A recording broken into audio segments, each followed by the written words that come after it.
Now, Anacin, the tablets thousands of physicians and dentists recommend for fast relief of pain of headache, neuritis, neuralgia, and heat, the liniment that's strong yet does not burn.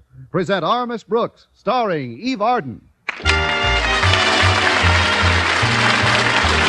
time once again for another comedy episode of Our Miss Brooks Transcribed. But first, today many thousands of people are thankful to their physicians or dentists for first having introduced them to that remarkable preparation called Anacin, which brings such incredibly fast and effective relief from the pains of headaches, neuritis, and neuralgia. Anacin is like a doctor's prescription. That is, Anacin contains not just one, but a combination of medically proven active ingredients in easy-to-take tablet form. Thus, in using Anacin, you are following sound principles. So ask for Anacin at your drug counter next time you suffer pains from headaches, neuritis, or neuralgia. Try these tablets on this guarantee. If you don't feel Anacin gives you all the relief you want, as fast as you want it, your money will be refunded. Easy-to-take Anacin tablets are available everywhere in handy boxes of 12 and 30, and economical family-size bottles of 50 and 100. I will repeat the name for you. Anacin, A-N-A-C-I-N.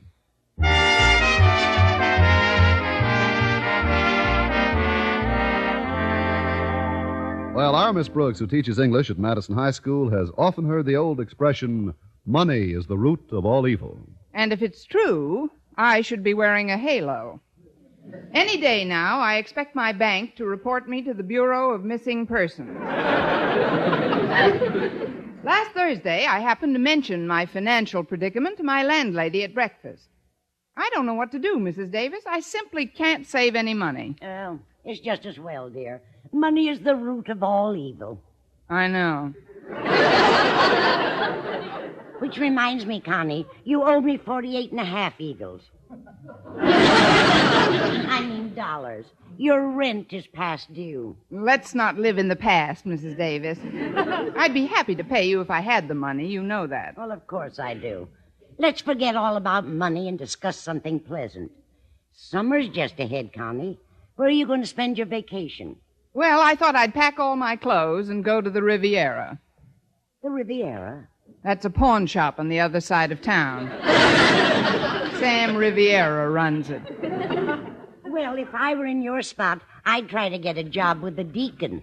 The Deacon? Deacon Jones. His square dance troupe is playing town hall this week. My goodness, you should hear that old Deacon swing out on his crazy mixed-up fiddle. Oh, yes, now I recall the name. Isn't he the fellow who bills himself the Hillbilly Heifetz? That's the chap. I don't know about you, Connie, but I dig that kind of music. Well, when you're through digging, bury it for me, will you? Believe me, that man makes nothing but money. I thought of you when I read the big ad he ran in yesterday's paper. What did it say? Well, he's planning a long tour this summer, and since some of his troupe have children traveling with him, he'd like to hire some school teachers to go along. To tutor the hillbilly kids? Exactly. According to the ad, the teachers would also have to entertain a bit and sort of meet the children on their own ground. Wherever that is. You know what I think, Mrs. Davis? I think the Deacon has snapped his mental G-string. All the absurd ideas. The salary offered is $500 a month. $500? Well, I don't know about you, Mrs. Davis, but I dig that kind of money. Why, if I could spend just 1 month with his troupe, I could afford the best vacation. Oh, no, not with the square dance troupe. I'm sorry, but Mother didn't raise her girl to do-si-do. Well, you do as you please, dear. It was just a suggestion.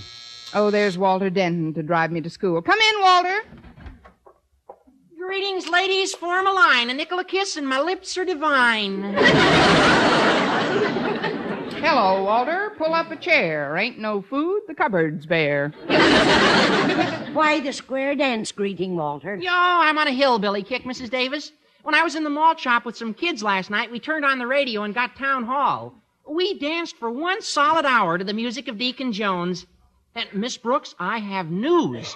If you'd like to earn $500 a month this summer, there's an ad. Mrs. Davis told me about the Deacon's ad, Walter, and I'm not interested. Well, okay. So maybe Mr. Boynton would be interested. The way he's been cutting down expenses lately, he could probably use that money. As soon as we get to school, I think you should try to talk him into it. I should talk him into it. Wouldn't that be a little presumptuous? Yeah, maybe you're right.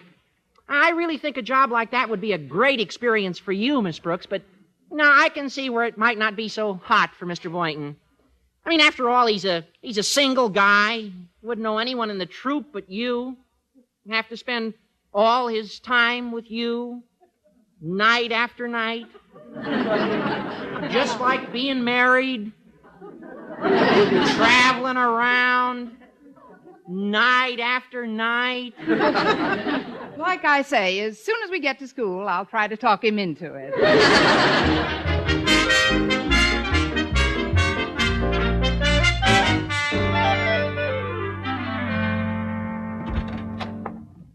Good morning, Mr. Boynton. I'd like to talk to you for a moment before class begins. Oh, certainly, Miss Brooks. Come on in.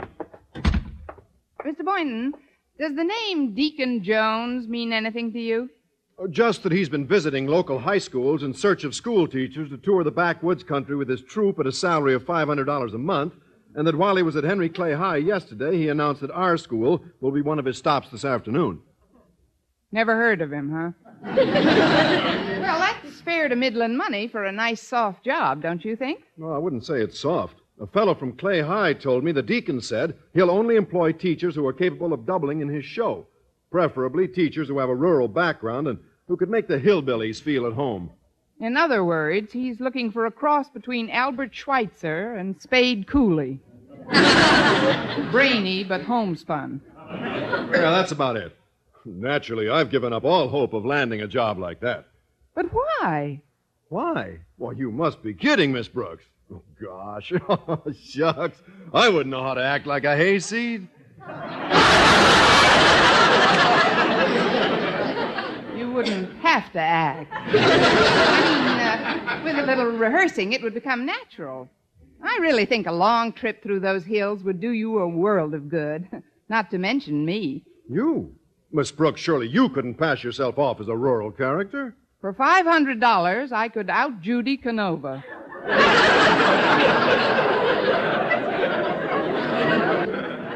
Yeah, that's a lot of money, all right. I'll tell you what, Miss Brooks. I've got a book of very witty minstrel jokes down in my locker. Now, let's meet here in my lab during lunch hour, and we'll rehearse some of those jokes. I'll be here with bells and a gas mask. Oh, good morning, Mr. Conklin. Good morning, sir. At ease, but remain alert. Miss Brooks, Mr. Boynton, as you know, the Board of Education recently distributed general exam papers for the purpose of conducting a comparative survey to determine faculty efficiency in the schools in this area. Yes, sir. A total of 7 high schools participated in the test, and Mr. Stone, the head of the board, just called to tell me the results. Oh? Where did our school come in, sir? Dead last, ma'am. My heart goes out to our students in this hour of shame, Miss Brooks. The blame for their abysmal showing in the test must, of course, be laid at the doorstep of our teachers. But, Mr. Conklin... Good students are made, not born.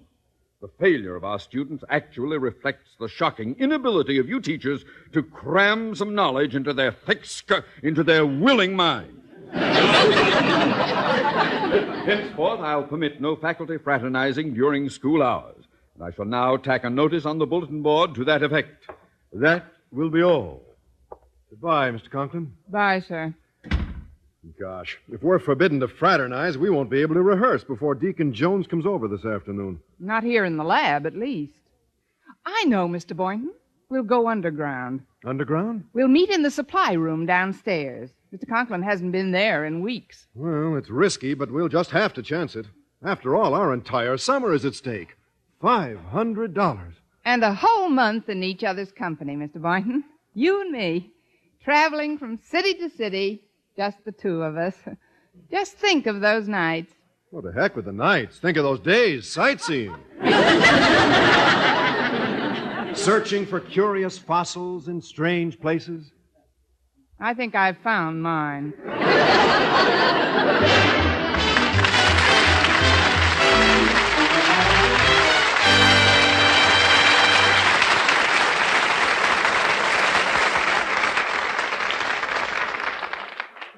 Friends, when agonizing pain of rheumatism, muscle strain, or backache makes you miserable, and every move is a torment, that's the time to reach for Heat. H-E-E-T. Heat, the liniment that's strong, yet does not burn. The moment you apply it, you can feel Heat's soothing warmth working to relieve your painful miseries. That's because Heat penetrates deep, brings immediate relief to sore, aching muscles. Wherever you ache, just brush on Heat. Heat penetrates deep, keeps working for hours to bring wonderful, soothing comfort to the painful, aching area. Your pain seems to disappear. Heat isn't oily, sticky, or messy. You just brush on Heat with a handy applicator that comes with each bottle, and it dries in seconds. So remember, when pain of rheumatism, muscle strain, or backache makes you miserable, Heat's penetrating warmth gives you fast, long-lasting relief. Get Heat, H-E-E-T. Heat, the liniment that penetrates deep to bring immediate relief.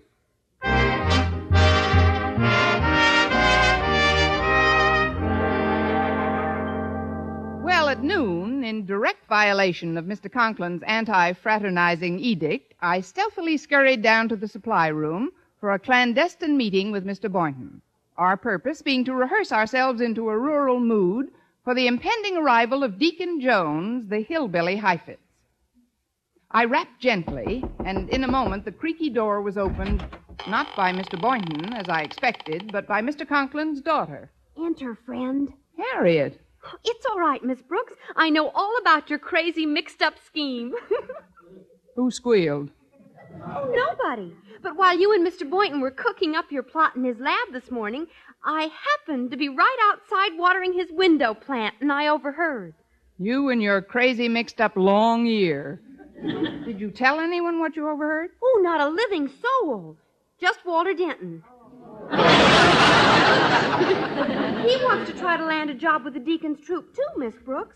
He's sure his father will give him permission to leave home for a month. Permission? His father would probably swap him for an undernourished tapeworm. Look, Harriet, if you say a word about all this to your dad, you'll spoil everything. He'd be furious. Oh, he'd be jealous, too. About that $500 a month job, I mean. Last week, Mother cut Daddy's allowance, Miss Brooks, and she said he won't be able to go anywhere on his vacation unless he earns some extra money to pay for it. Golly, it looks as if poor Daddy will be stuck in town all summer. Hold it, Harriet. Who goes there? A member of the underground. Who? Walter Denton, the vagabond lover. Come on in, Rudy. Look, Miss Brooks, I brought 3 tambourines for you, me, and Mr. Boynton, partner. Oh, hi, Harriet. Oh, isn't it exciting, Walter? I just can't wait to see Deacon Jones in person. With a name like the Deacon, I'll bet he looks real dignified. Hold it. Who goes there? It's Mr. Boynton. Hey, what's in the box, Mr. Boynton? Some minstrel show and square dance material, Walter. I'll have it opened in a second. I was hoping it was food. I haven't had lunch yet. Oh, I'll be glad to get some sandwiches for us, Miss Brooks. Oh, that's very nice of you, Harriet. Don't mention it. I'll be back in a little while. Look at this, Miss Brooks. A big book of minstrel jokes and a beautiful banjo. Just listen to this tone. Gee, Dad, it's a Wurlitzer. When I pick My Dog Has Fleas on the banjo like that, Miss Brooks, we spring our first humorous anecdote. You can read it right from the book. Here you are. Thanks. What's that you played on the banjo, Mr. Interlocutor? My dog has fleas. Funny kind of a dog. My dog has pups. Oh, no.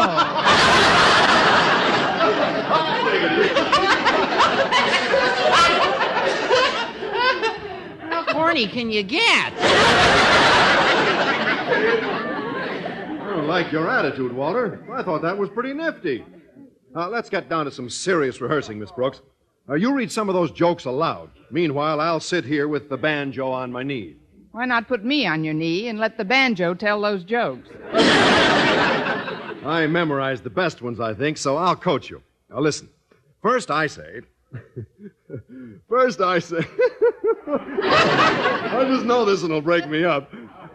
First I say, you don't have to tell me off anymore. I consider myself told. Uh-huh. Then you say, if you're told, why don't you put on your itty-bitty overcoat?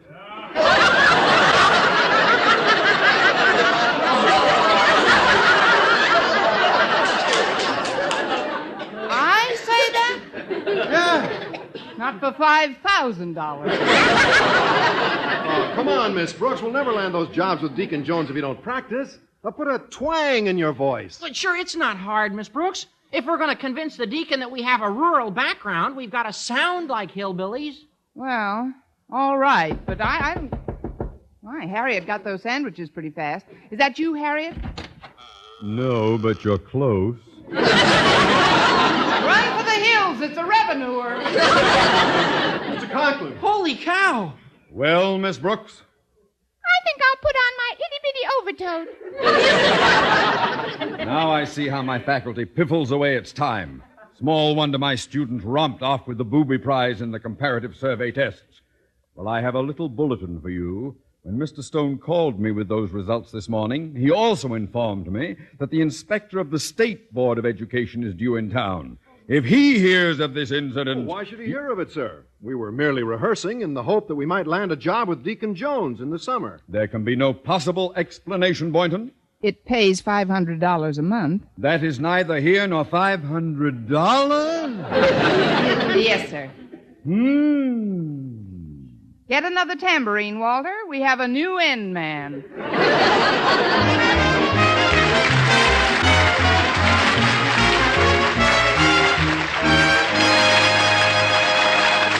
Our Miss Brooks will return in a moment. If you're planning an early space hop to the moon or elsewhere in the outer universe, plan to travel light. Anywhere else you go this summer, go with radio. There's almost no place on Earth you can walk, ride, fly, or sail where radio can't travel along with you. For the corner shelf of a summer cottage, there's a lightweight model that's perfect in every detail. For those hikes on the hills, those afternoons on the beach, those excursions to the backyard hammock, there's a portable that'll add plenty of entertainment to the occasion. If you're chugging along the highway in the family omnibus, there's a car radio to keep you company on the open stretches or in the bottlenecks. When you're on the move or away from home, there's a radio for every purpose. And keep in mind, when it comes to programs, America listens most to CBS Radio, the Star's Address. That's because CBS Radio has the most of the best in popular stars, in popular entertainment, in authoritative news broadcasts, in everything America likes to hear. So when you go, go with radio. Go with CBS Radio, where America listens most.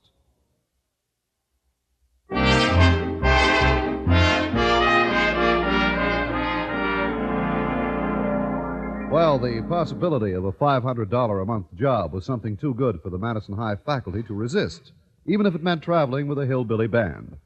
However, while Miss Brooks was preparing for the arrival of Deacon Jones, in another section of town, the head of the Board of Education, Mr. Stone, was entertaining a more forbidding visitor. My secretary has returned from lunch now, Mr. Jones. I'll make arrangements for your transportation immediately. Thank you, Mr. Stone. Yes.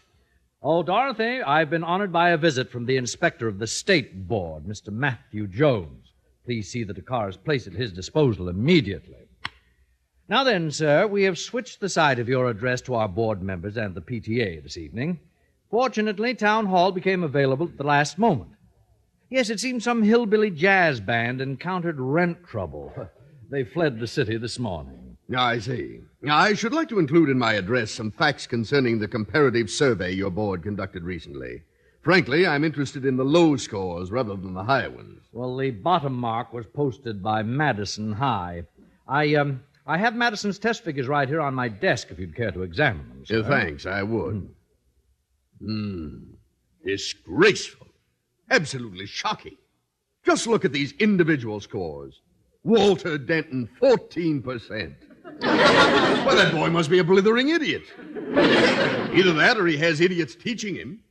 Who's principal at Madison High? Mr. Conklin, Osgood Conklin. Rather a pompous man, but I believe he has some of the most brilliant teachers in the city, Mr. Jones. That I'd like to see for myself.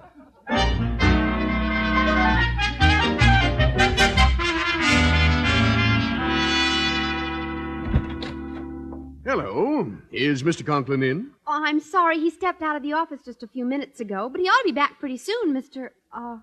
Jones. So you're Deacon Jones.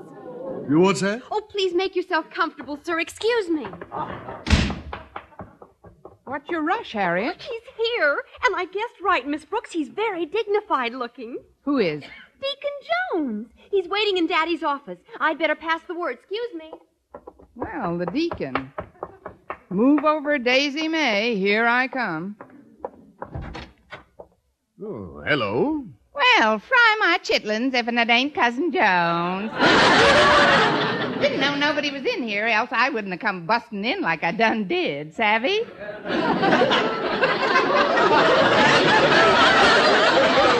Who are you? I teaches English in this here institution. You're an English teacher?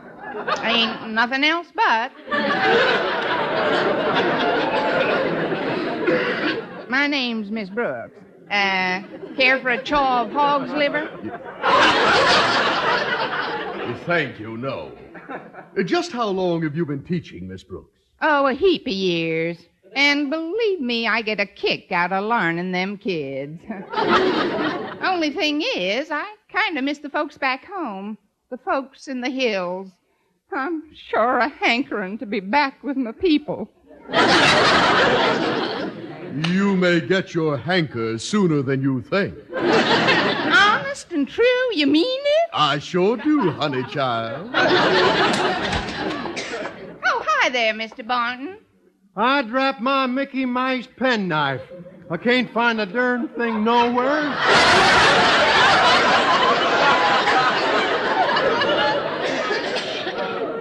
Mr. Boynton here is a biology teacher. A what?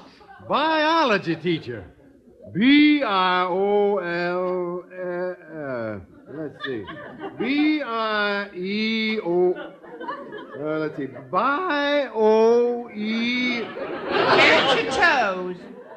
1, 2, 3, 4, 5, 6, 7, 8, 9, 10, 11. Amazing. Mr. Boynton, do you always walk around school in your bare feet? Oh, shucks, no. He's only in his bare feet because he's trying to find his penknife. Can't pick up nothing with his fingers. Bites his nails, you know. Bites his nail? Can't scratch worth a lick, but it's great for petting possums. Oh, hi there, Walter. This here's one of our pupils. Oh,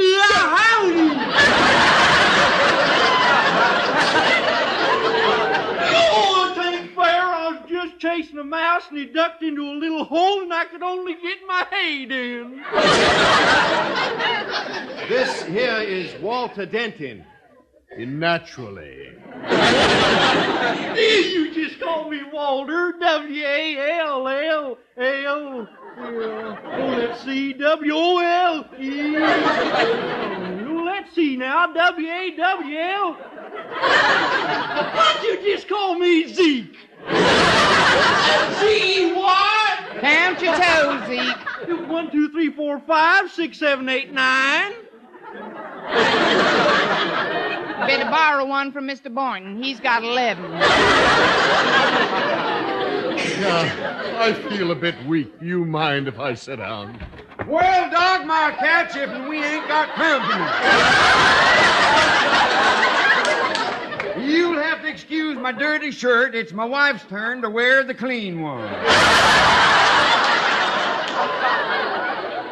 Who are you? This here's our principal. Principal? This is Mr. Conklin? You just call me big, fat, lovable Hezekiah. I don't know who you are, mister, but we're just plain down-to-earth folks here. Hill folk. Yes, indeed. Many's the time, like now, we like to forget our classrooms and chores, and as I pick up my old banjo... Yeah, now, just a minute. And as I pick up my old banjo... Yeah, put that thing down. We think of the folks back home and drift into songland. Come and see it by my side if and you love me. If you love me. I'm patient to bid me adieu. Not adieu. Just remember the river valley. Songs that I sang to you. Do-si-do and form a star, I could dance with a grizzly bar. This is incredible.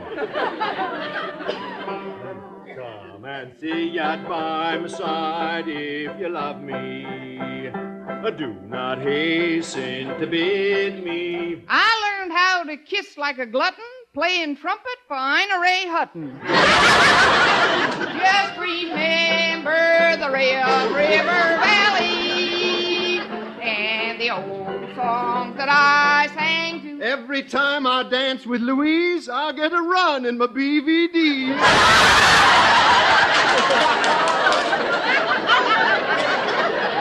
I don't believe it. I just don't believe it. Friend, you ain't heard nothing yet. Come and say it by my side if you love me. Sing it, Zeke. And hasten to bid me. Used to love the silver screen, but whatever happened to Bobby Breen? But remember the Red River Valley. Count your toes.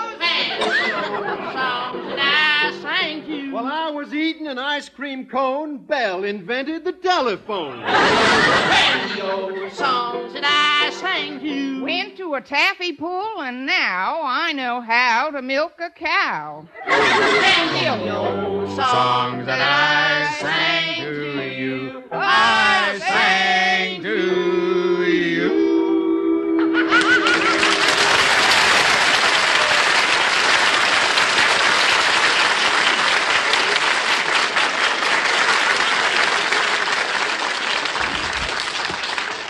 What is going on here? Mr. Stone! Yipe! Hand me my shoes. Mr. Stone, I understand that these fugitives from Tobacco Road are members of Madison's... Oh, please, run along, Deacon Jones. Deacon? What are you talking about, Miss Brooks? This happens to be Matthew Jones, inspector for the State Board of Education.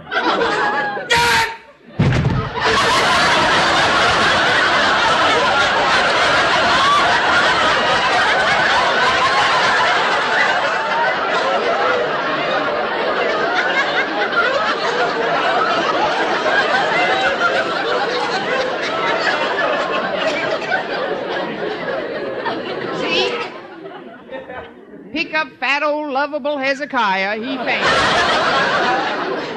Sir, you're Matthew Jones? The inspector for the state board. That's right. Now speak up.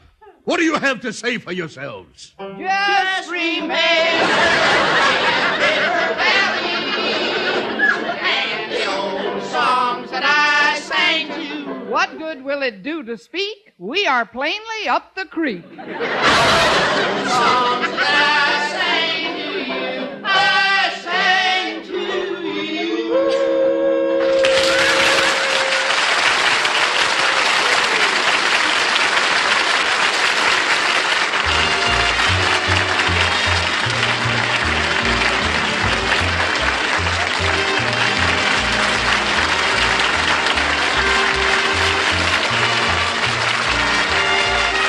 Brooks, starring Eve Arden, transcribed, was produced and directed by Larry Burns, written by Joe Quillen and Al Lewis, with the music of Wilbur Hatch. Mr. Conklin was played by Gail Gordon. Others in tonight's cast were Jane Morgan, Dick Crenna, Bob Rockwell, Gloria McMillan, Joseph Kearns, and Frank Nelson. Be sure to be with us next week for another comedy episode of Our Miss Brooks.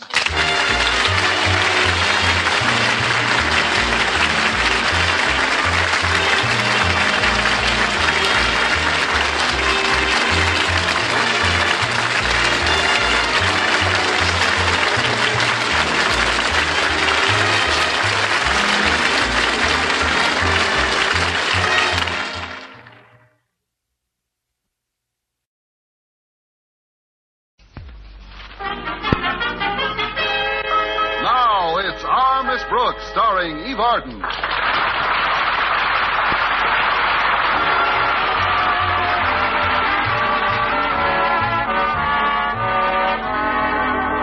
Well, some people are just naturally shy and retiring. But according to our Miss Brooks, who teaches English at Madison High School, Mr. Boynton overdoes it. Yes, we don't even hold hands when we go to the movies. Except, of course, when I surreptitiously slip him the 65 cents for my ticket. Even that slight contact could be more romantic if it lasted a bit longer. But the minute he feels a $50, a dime, and a nickel, he lets go. I remember one night I was 15 cents short. That's the hottest time I've had with him in 6 years. After brooding about this stalemate all week, I decided last Thursday night to give him up once and for all, to put him completely out of my mind. It was difficult to do, but once I had arrived at the decision, I stretched out on my bed, turned out the light, and in no time at all, I was peacefully writhing around, shredding my sheets. Friday morning, my landlady had an even rougher time than usual trying to wake me up. Connie, wake up, Connie. Connie, time to get up, dear. Rise and shine, Connie. Oh, good morning, Mrs. Davis. Thanks for waking me. I've got to get to school. What's this? What am I doing with my clothes on? You put them on 10 minutes ago when I woke you the first time. I should have slept in them. They could use a good pressing. I'll straighten your bed while you get your shoes on. And goodness, what made you take all those face towels to bed with you? Those aren't face towels. That's what's left of the sheet. I'm afraid I had a very restless night, Mrs. Davis. I tossed and turned for hours. Worrying about Mr. Boynton, Connie? Not anymore. I decided to call it quits. But, Connie... Oh, I know I've said that before, but this time I mean it. I'm going to forget all about him. When did you arrive at that decision? Yesterday, after another one of our amorous dates in the park zoo. It was terribly disappointing, Mrs. Davis. The more so since 4 or 5 minutes seemed genuinely romantic when Mr. Boynton breathed on the back of my neck. When did you do that? While he was looking over my shoulder at the monkeys.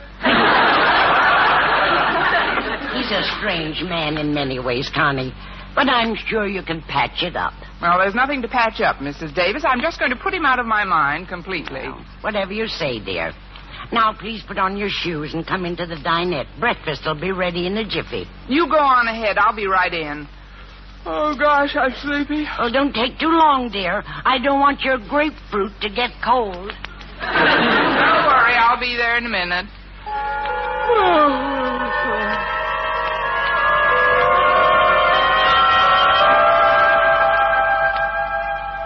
Oh, Connie. Connie, would you like some toast? Oh, yes, Mrs. Davis, I'd love some toast. Where is it? Just lift your head, dear. It's under your cheek. I can't remember when I've been so knocked out. It was those dreams, I guess. I must have dreamt of 100 people, and every one of them looked like Mr. Boynton. Well, that's the way it goes, dear.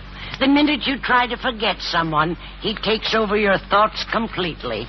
Maybe if I read the morning paper, I can get him out of my mind. Let's see what the headlines... Mrs. Davis, look, on the front page, a picture of Mr. Boynton. Let me see. Why, Connie, what's the matter with you? This is the Indian ambassador. What? Well, I should say the American ambassador to India. But he's the image of Mr. Boynton. The hair, the eyes. Well, on closer study, this seems to be a much older man than Mr. Boynton. Still, there's a remarkable resemblance. You only imagine there is because of your mental conflict. Don't you see, Connie? One side of your mind is trying to boot Mr. Boynton out, while the other side is trying to lock him in. No wonder it's so noisy in there. Honestly, my head is just spinning. Well, take it easy, dear. Remember, the one thing most difficult to forget is what you're trying to forget. If you'll cooperate with me, Connie, I'll show you just what I mean with a simple little experiment. Just try to forget an object on this table. Anything at all. Well, the coffee pot, for example. This coffee pot? Any coffee pot. Now close your eyes and clear your mind. Close them tightly. That's it. Now, Connie Brooks, I command you not to think of a coffee pot. There's no such thing as a coffee pot. No coffee pot at all. Just keep telling yourself you must not think of a coffee pot. No coffee pot. I must not think of a coffee pot. That's right. No coffee pot. No coffee pot. Now, quickly, Connie. What are you thinking of? A coffee pot. I can't understand it. Something must have gone wrong. Try again now. Are you still thinking of a coffee pot? Yes, but it looks like Mr. Boynton. The handle is the same shape as his nose. The lid is the same shape as his head. In fact, the whole thing is... No, I'm wrong. It couldn't possibly be Mr. Boynton. Why not? It's percolating.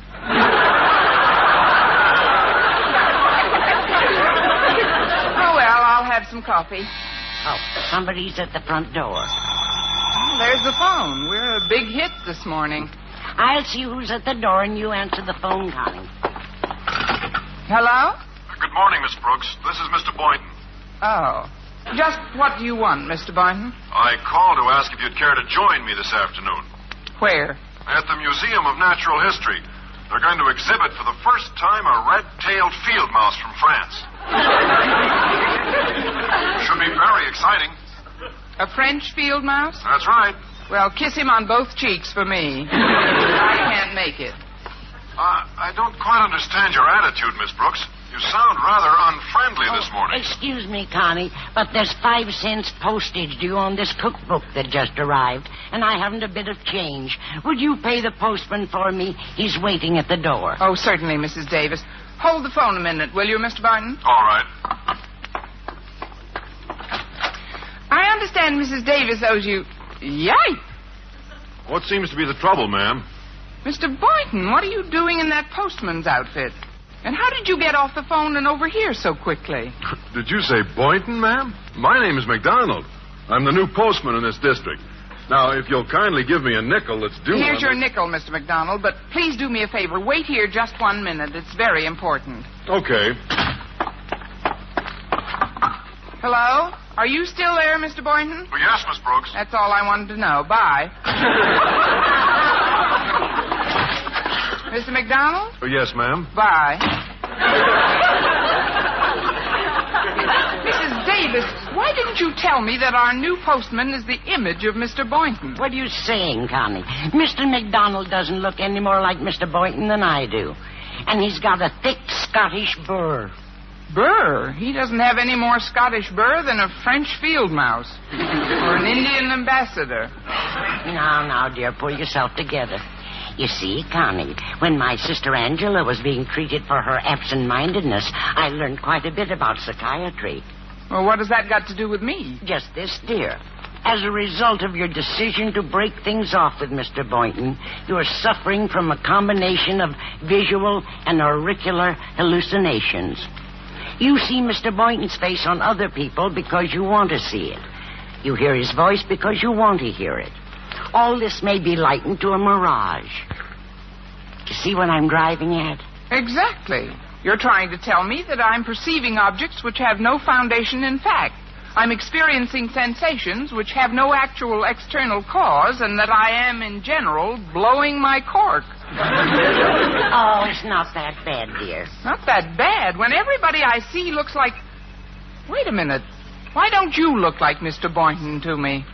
It doesn't work that way, Connie. Familiar faces don't change. It's new ones that assume his identity most readily. But don't you worry, dear. I've got the best remedy in the world for your trouble. What is it? Diversion.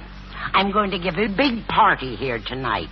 We'll invite the Conklins, some of your students, and by all means invite Mr. Boynton. He should help you forget him best of all. Oh, no, you don't, Mrs. Davis. I appreciate your giving me a party, but if it's just one of your schemes to bring Mr. Boynton and me together... Now, don't be silly, Connie. If you don't want him to come, that settles it. Thanks, Mrs. Davis. Well, of course, if the party doesn't do the trick for you, you can always see Dr. Friedkin. He's the analyst who took care of Angela.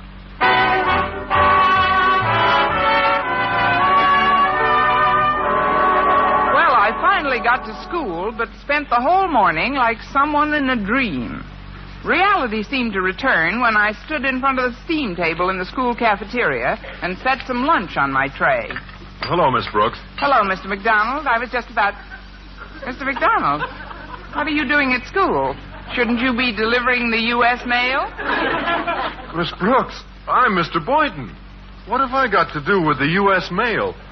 Or the U.S. female, for that matter.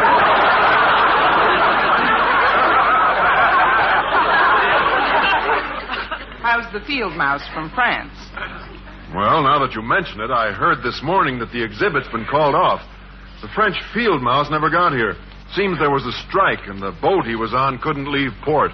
You mean he was too chicken to swim? If you'll excuse me, I promise I'd join Walter Denton at his table.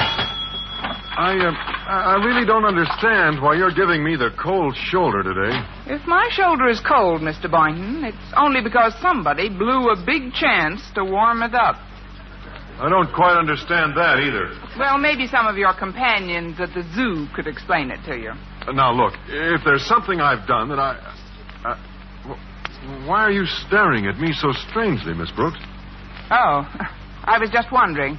Mr. Boynton, do you have a twin brother who's a postman? Or an Indian ambassador? Of course not. Do you have a twin brother who's a coffee pot? Never mind. You really must excuse me now. But, Miss Brooks... Goodbye, Mr. Boynton. Hello, Walter. How's everything? My cup of happiness is slopping over. Here, let me set your tray down for you. Oh, thanks. Yeah, if I may make an observation, you don't seem in a very good mood for your party. I haven't seen you smile all day. Oh, don't let that fool you. The only reason I'm not smiling is because I'm miserable. Don't ask me why, Walter. It's extremely personal. Well, as a matter of fact, while I was changing classes, I saw Mrs. Davis driving by, and she stopped to tell me that I should try to cheer you up because you feel so miserable over Mr. Boynton that she's throwing a party tonight to help you forget him. That's what I say. It's personal. At least my trying to forget Mr. Boynton should be personal, Walter. Now that you're in on it, I hope you'll keep it to yourself. Oh, don't you worry, Miss Brooks. Only a blabbermouth would spread around a thing like that. Say, there's Harriet Conklin. Oh, you don't mind if she joins us for lunch, do you? Well, Over here, Harriet. Hi, Walter. Hello, Harriet. Hi, Miss Brooks. What's this I hear about your trying to forget Mr. Boynton? Where did you hear that, Harriet? I said, where did she hear that, blabbermouth? Yeah, correct, Miss Brooks. But Harriet'll keep your secret. You can depend on that. Oh, you certainly can, Miss Brooks. Gosh, the cafeteria's awfully crowded today. Do you mind if Daddy and I have lunch with you? Oh, well, Over Harriet... here, Daddy. Hello, Mr. Conklin. Hi, Mr. Conklin. It's always a great honor to share our festive board with the beloved principal of our beloved school. In fact, no other personage on earth would be more welcome to our beloved... Oh, shut up.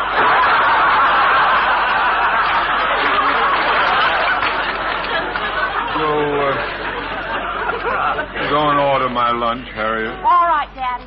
I see you finished your lunch, Denton. And so, as the Latin saying goes, omnium deriosum nihi disputandum. Meaning what? Get lost. Oh, sure. See you later. So long, Walter. Now then, Miss Brooks. Yes, sir?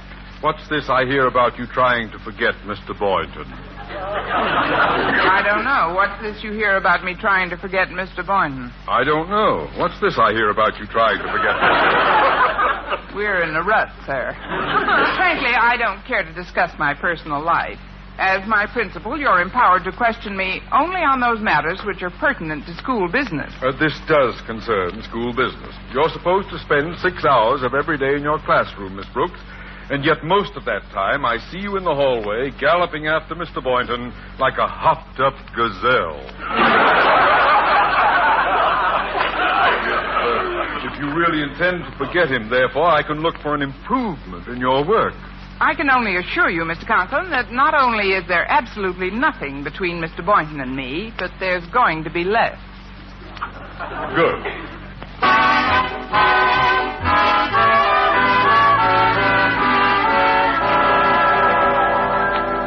Well, later that evening, the Help Me Forget Mr. Boynton party was about to begin with some strange people whose names Mrs. Davis was trying to help me remember. Some of the guests had already arrived. I'll go set the table, Mrs. Davis. Oh, thank you, Harriet. Now, it's going to be a wonderful party, Connie. Let me see. Mr. Conklin is bringing Mr. Abernathy. Walter Denton is bringing a pal from Clay City High. Chester Pruitt, I believe his name is. Then there's Mrs. Foster. Mrs. Foster? A friend of mine who works at the beauty shop. I've been wanting you to meet her for months. Now, is there anyone special that you forgot to invite? Just the postman.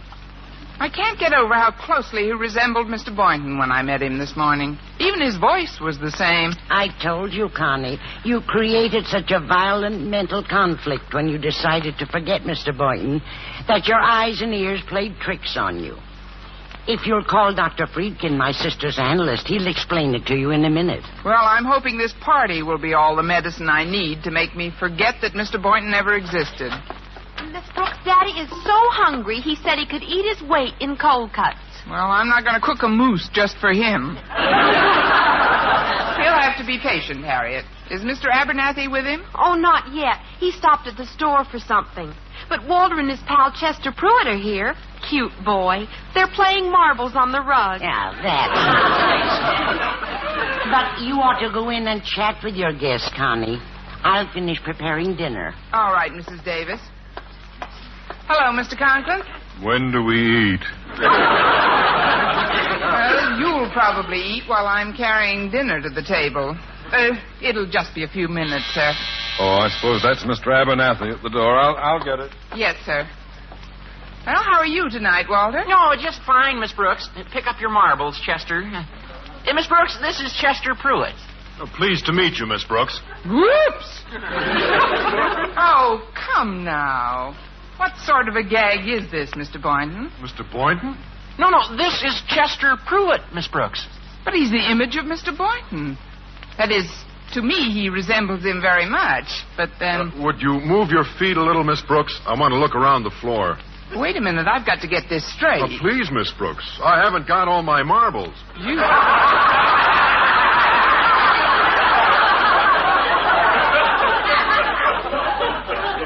haven't got all your marbles. If I were in the Army, I'd be out on Section 8. Look, Mr. Boynton, Chester, how old are you? Oh, I'm 14, but I'm going on 15. I think it was real peachy keen of you to let me come over tonight. I think I'll go lie down. If you boys will excuse me. Oh, hold on there, Miss Brooks. I want you to meet a friend of mine. This is Mr. Abernathy. Oh, I'm delighted to meet you, Miss Brooks. Huh? Wait a minute. You can't be Mr. Abernathy. You're Mr. Boynton. Mr. Boynton? Well, that's quite a compliment to pay a 70-year-old man. Boynton is a young biology teacher at Madison, Fred. Well, bless you, Miss Brooks. If I had my new dentures with me, I'd bite you.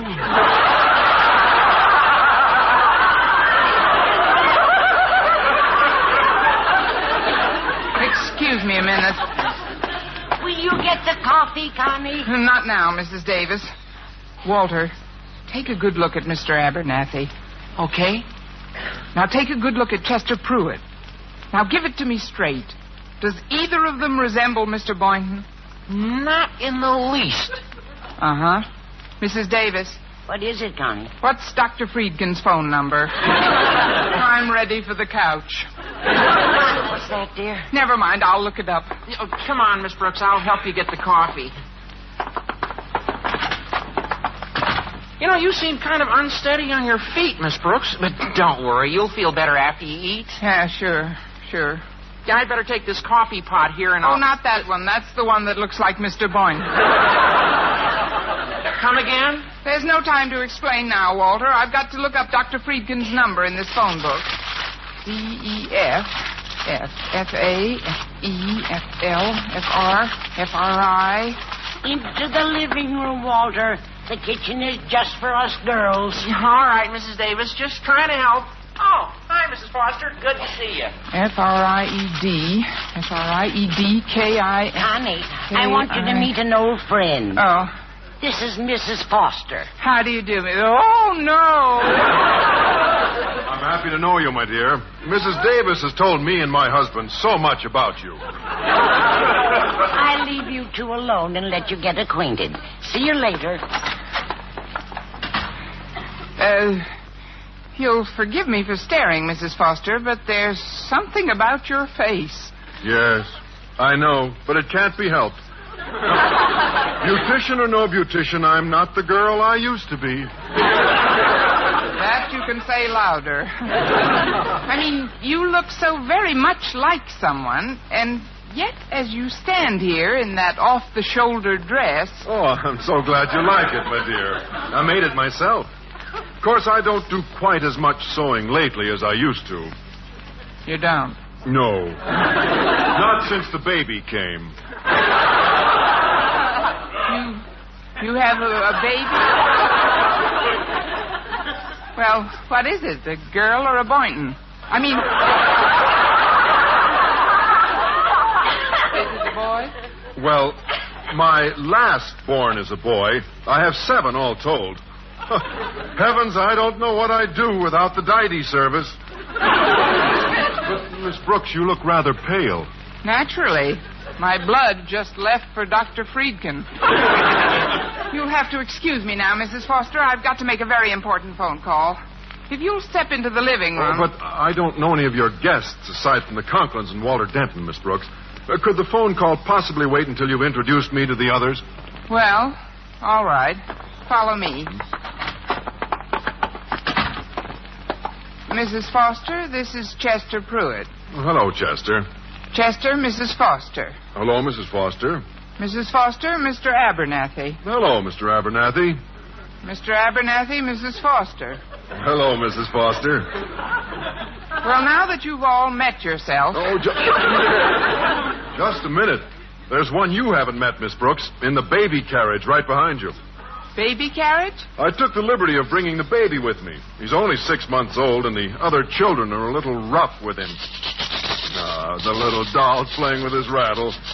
I'll lift the hood back and let you see him, Miss Brooks. Here we are. Oh, what a beautiful little bear. Goo, goo. Oh, no. Dr. Friedkin! Dr. Friedkin! Dr. Friedkin! Dr. Friedkin! Oh, Dr. Friedkin! Connie. Dr. Friedkin. Connie. Wake up, dear. Connie. Oh, what do you want, Mrs. Davis? Mrs. Davis? You'll never get to school if you keep dozing off in that chair, Connie. It's almost 7:45.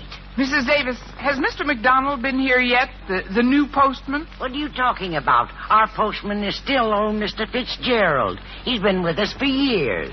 Well, the party, Mrs. Davis. What about the party you were throwing to help me forget Mr. Boynton? Well, I don't know anything about a party, Connie. You must be... Oh, you've been dreaming. Of course. Now I remember. After you'd gotten dressed, you told me that you were sick of Mr. Boynton taking you to the zoo so often. Then when I went to the front door to let Mr. Boynton in, you must have dozed off again. He's waiting for you in the living room. Mr. Boynton is? Excuse me a minute. Mr. Boynton? Mr. Boynton? Here I am, Miss Brooks. Mr. Boynton, do you have any plans for this afternoon? No, I haven't. Then will you take me to the zoo, please? But, Miss Brooks, we've been to the zoo practically every day this week. I like it. I like it.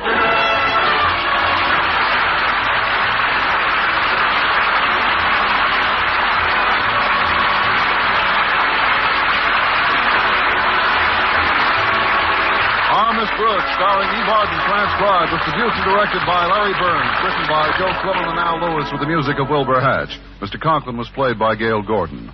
Others in tonight's cast were Jane Morgan, Dick Crenna, Bob Rockwell, and Gloria McMillan. Be sure to be with us next week for another comedy episode of Our Miss Brooks. This is the United States Armed Forces Radio and Television Service.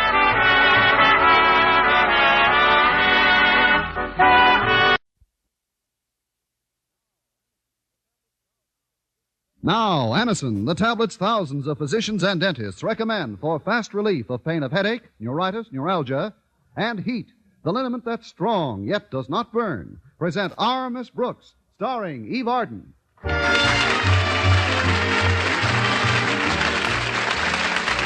It's time once again for another comedy episode of Our Miss Brooks Transcribed. But first, every day you hear more and more about a remarkable way to relieve the pain of headaches, neuritis, and neuralgia. The name is Anacin, spelled Anacin. Thousands of men and women first discovered these tablets when they were given an envelope containing Anacin by their own physicians or dentists. Perhaps you yourself at some time have learned about Anacin this way. If so, you know how incredibly fast and effective these tablets are. Anacin is like a doctor's prescription. That is, Anacin contains not just one, but a combination of medically proven active ingredients in easy-to-take tablet form. When headache, neuritis, or neuralgia pain strikes, you want relief, and you want it fast. So, for your own sake, try Anacin, sold on this money-back guarantee. If the first few tablets don't give satisfaction, you may return the unused portion, and your money will be refunded. Ask for Anacin tablets today at any drug counter. Anacin comes in handy boxes of 12 and 30 tablets and economical family-size bottles of 50 and 100.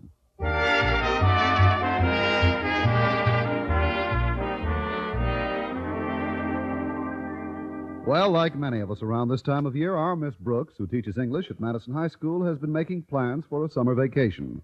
Last Thursday morning at breakfast, she discussed the subject with her landlady. Mrs. Davis, this summer I'm really going to relax and enjoy myself. Good for you, Connie. What are you going to do? Well, I've been thinking of Europe. What a wonderful way to spend your vacation. I can see you now, all through the warm summer nights, sitting out in our backyard thinking of Europe. Well, I'm not just going to think about it, Mrs. Davis. I'm determined to travel this year. My goodness. What made you arrive at that decision? Well, frankly, I couldn't resist those Hawkins travel posters all over town. You've seen them. Let Hawkins guide you through Italy. Let Hawkins guide you through France. Well, yesterday I went to their office and told them what I could afford for a summer vacation. What did they say? Let Hawkins guide you through Yonkers. But when I told them I was a teacher, they made me a very interesting proposition. All I have to do is get 3 friends to take one of their tours, and I get mine for a third of the price. Oh, that sounds wonderful, Connie. How have you progressed so far? So far, all I need is 3 friends and a third of the price. Say, maybe you might like to take the tour with me. Me? But, Connie, how could I? The only possible way I might afford a trip like that would be if I were to collect all the back rent you owe me. Well, that lets you out. You see, Mrs. Davis, if I paid you back everything I owe... No, I didn't mean to ruin your day, Connie. Your credit is still good with me. Besides, even if you did make a substantial payment to me through some sudden miracle, I still couldn't go abroad. I feel I should spend the summer with my sister Angela. Oh, isn't she feeling well, Mrs. Davis? Well, she's all right physically, but the poor thing gets more absent-minded every year. She really needs me, Connie. Did I tell you about our last telephone conversation? No, you didn't. No, I didn't what, dear? You didn't tell me about your last phone conversation. Well, you seldom tell me about your phone conversations. Pull up a couch and lie down. To get back to my plans. Oh, there's Walter Denton. Be right there, Walter. Oh, thank goodness he's not coming in for breakfast. We've only got 6 eggs left. Connie, before you go, I'd like to make a suggestion. What is it? Why don't you tell Walter about the Hawkins Travel Agency? Maybe his parents would like to send him away for the summer. They'd probably love to send him away, but I don't think it would be fair to Europe. They have enough of a food problem now.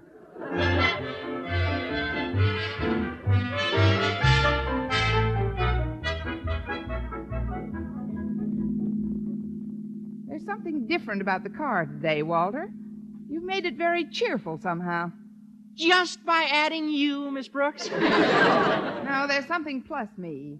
I know. You've painted the top a nice shade of sky blue. Yo, I've done better than that. I left the top at home. You are looking at the sky itself. Oh, well, it's better than looking straight ahead. Nothing to see there but fleeing pedestrians. Walter, have you noticed the travel posters all over town? Yeah, I have, Miss Brooks. Why? I was just wondering. How would you like to eat your way travel across Europe this summer? Me? Oh, my folks would never let me go abroad alone. Well, so much the better. Maybe they'd enjoy a European trip, too. No, I'm afraid not, Miss Brooks. They've already made their plans for a summer vacation. Well, I'm sorry they've got other plans, Walter. It would have been nice to have you all along.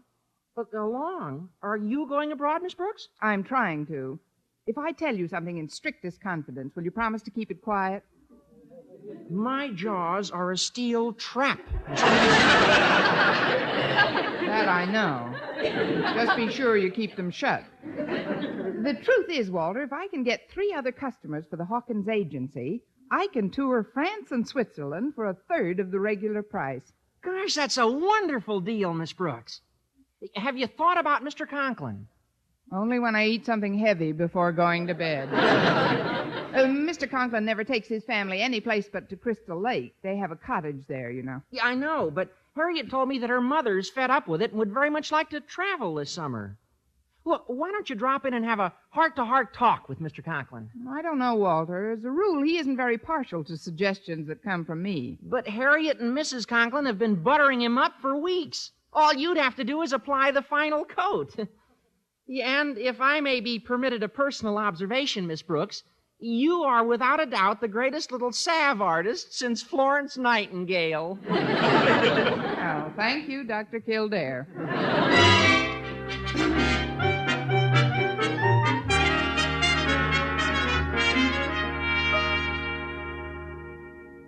There, it's finished, Daddy. I've dusted your office until it shines. Thank you, Harriet. Oh, don't mention it, Daddy. Why, it's the least any daughter could do for a father who's so sweet and considerate and unselfish. Please, Harriet, desist.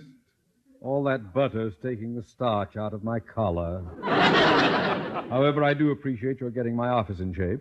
Mr. Stone is coming over from the Board of Education this afternoon to discuss next term's curriculum. Next term? But, Daddy, we haven't had our summer vacation yet. And while we're on the subject... Let's drop it. I may have a very pleasant surprise for your mother and yourself if things work out this afternoon. A surprise? What kind, Daddy? Oh, come on, you can tell me. I won't breathe a word to a soul. Well, you'd worm it out of me sooner or later, I suppose. Briefly, I've made an arrangement with the Hawkins Travel Agency whereby we can visit Honolulu for 1/3 of the regular rate if we secure 3 other tourists for them. And you think Mr. Stone might be one of the prospects? Exactly. He'd probably love a vacation trip. He's often mentioned how hard he's been working. That's a laugh. Chairman of the Board of Education working hard. Don't quote me, child. But, Daddy, what about the other 2? Who is it? It's Miss Brooks, sir. One moment, Miss Brooks. She's the last person in the world I want to see this morning. Always grumbling about something or other. Daddy, I understand Miss Brooks is going to do some traveling this summer. I don't care what Miss Brooks is going to do this summer, Harriet, so long as she's going to do some traveling this summer, eh? Come in. That will be all, Harriet. Run along to class. Yes, Daddy. Hi, Miss Brooks. Hi, Harriet. Bye, Miss Brooks. Bye, Harriet. Well, sit down, sit down. How is my favorite English teacher this morning? Oh, Miss Enright is fine, Mr. Conklin. Oh, no, I was referring to you, my dear. I can't tell you how delighted I am to see you. I was just thinking of the past year and how you've helped so greatly to make it a happy one for me. Huh? Oh, we've had our little differences. Some unfortunate incidents have occurred, like the time you dropped the typewriter on my sore foot. In the afternoon, you spilled the ink on my new suit. And that day in the cafeteria when you wantonly rushed me from behind and scattered a tray full of food all over my vest. And then when you had the colossal goal.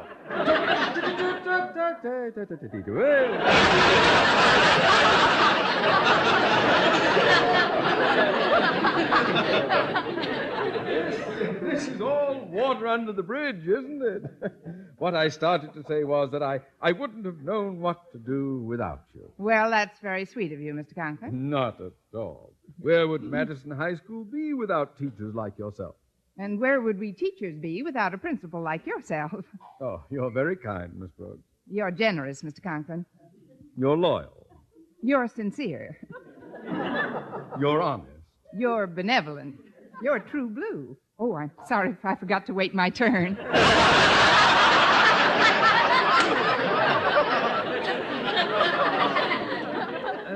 Miss Brooks, I heard you were thinking of traveling this summer.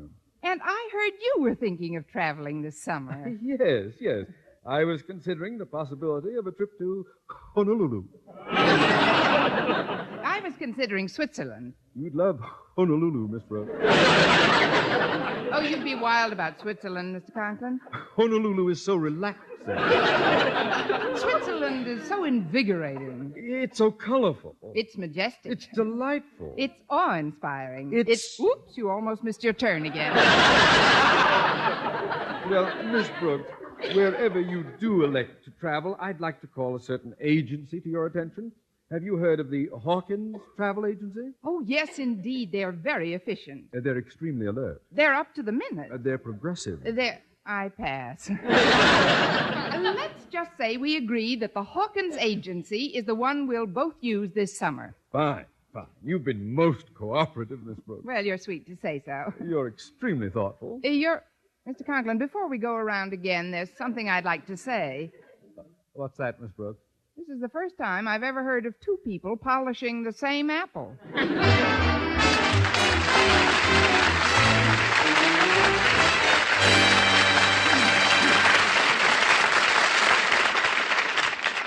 Friends, when you suffer torturous pain from rheumatism, muscle strain, or backache, you want relief fast. That's the time to reach for HEAT. H-E-E-T. HEAT, the liniment that's strong, yet does not burn. The moment you apply it, you can feel HEAT's soothing warmth working to relieve your painful miseries. That's because HEAT penetrates deep, brings immediate relief to sore, aching muscles. Wherever you ache, just brush on HEAT. HEAT penetrates deep, keeps working for hours to bring wonderful, soothing comfort to the painful, aching area. Your pain seems to disappear. HEAT isn't oily, sticky, or messy. You just brush on HEAT with a handy applicator that comes with each bottle, and it dries in seconds. So remember, when pain of rheumatism, muscle strain, or backache makes you miserable, HEAT's penetrating warmth gives you fast, long-lasting relief. Get HEAT, H-E-E-T. HEAT, the liniment that penetrates deep to bring immediate relief.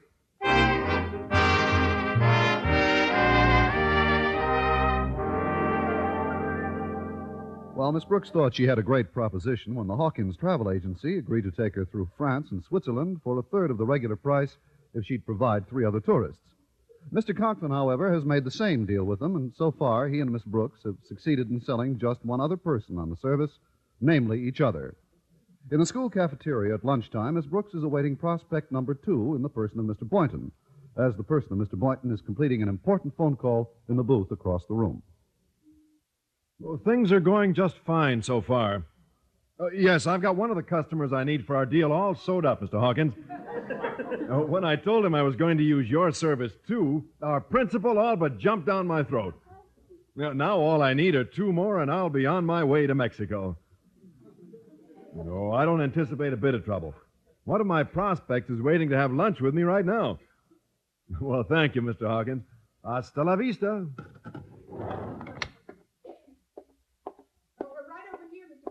Well, I'll be over as soon as I stop at the steam table, Miss Brooks. You don't have to. I picked up lunch for both of us. Oh. Well, you shouldn't have done this, Miss Brooks. I wanted to buy lunch for you today. You did? Well, I have the checks right here. It was very thoughtful of you to take care of it, though. I shouldn't let you do it, really. Well, you can still pick up the... Bad enough that you pay for your own lunch without trying to... Oh, nothing's been paid for yet, Mr. Boynton. The cashier's on the way out, and if you want Oh, to it wouldn't be very gracious of me to make an issue of it now, I suppose. But I don't want this to become a habit. Now, from here on in, it's Dutch. Sounds exciting. By the way, Mr. Boynton, I understand you're thinking of doing some traveling this summer. Well, yes, Miss Brooks, I am planning a trip. Oh, I think it's the only way to spend a vacation. How about you? Oh, nothing like it. I'm determined to travel this summer. Oh, may I ask where to, Miss Brooks? France and Switzerland, mostly. Oh, I can picture it now. Bern, Lucerne, Interlaken. I'm going to Mexico. Acapulco, Ensenada, Tijuana. No, there's nothing like it. Yeah, but, Miss Brooks, the cities you just mentioned are in Mexico, not Switzerland. I know, but I'm not prejudiced. Maybe I'll take a peek at Mexico before I hit the continent.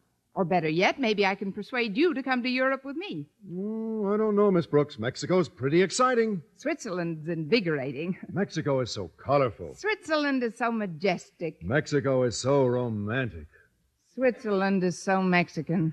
I mean, it would be nice to travel together, Mr. Boynton. Well, I'm not planning a very luxurious trip, Miss Brooks. I'd want to see something of the back country. Oh, naturally. I can see us now, sitting together under a big Mexican moon. I'd hire a couple of donkeys, and after 5 days of steady riding, we'd be deep in the interior. I can see us now, standing under a big Mexican moon. You know, Miss Brooks, I'm extremely interested in the remains of the Aztec and Inca civilizations. And come to think of it, there's no one with whom I'd rather explore those old ruins than you.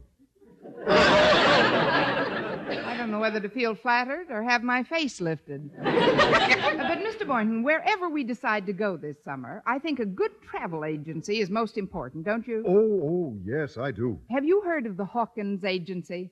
I was just going to ask you the same question. They're very efficient. Oh, they're extremely alert. They're up to the minute. They're progressive, and I pass again. Then it's agreed? You'll use the Hawkins Travel Agency? I wouldn't go anywhere without them. Positively, Miss Brooks? Absolutely, Mr. Sheehan.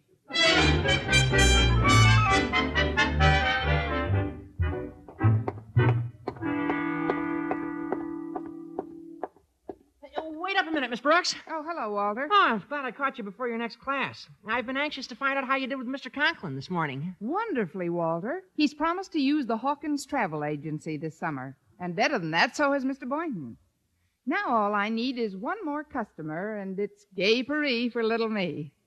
Yeah, that's cute. And, Miss Brooks, I think I've got just what you want right here in my pocket. He'd never fit. Oh, you mean another customer? Yeah, exactly. I heard from Harriet that Mr. Stone's coming over this afternoon, and I happen to know that he's extremely interested in traveling this year. Of course, he might be a little tougher to approach than the others, but I've thought of a way around that.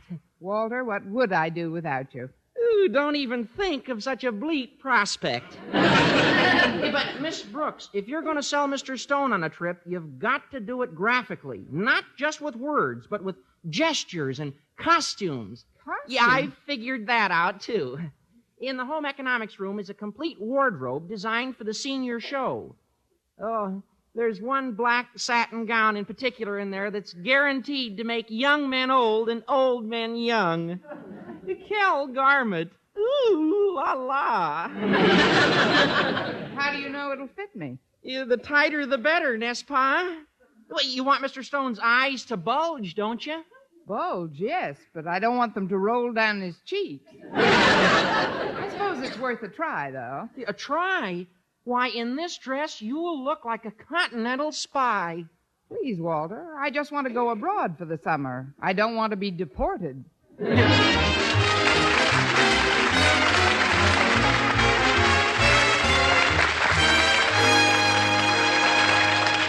Miss Brooks will return in a moment. We've come a long way from the days of the town crier. From the first moment airwaves put communications on a worldwide basis, the days of the town crier were numbered. Today, people depend on their radio sets to bring the world into their homes. Of course, there's something backing up the radio set. Here at CBS Radio, we have a brilliant reporting staff, including Edward R. Murrow, Lowell Thomas, Douglas Edwards, and Robert Trout. All four heard every weekday evening on most of these same stations. But there's a mighty important something backing up our reporters, too. It's the CBS News worldwide staff of eyewitness observers. When Messrs. Murrow, Thomas, Edwards, and Trout, and the rest of the CBS News great names in reporting, aren't off in the four corners of the world seeing for themselves, they're on home base receiving reports from a battery of newsmen whose many years of experience have made every man an expert in his section of the world.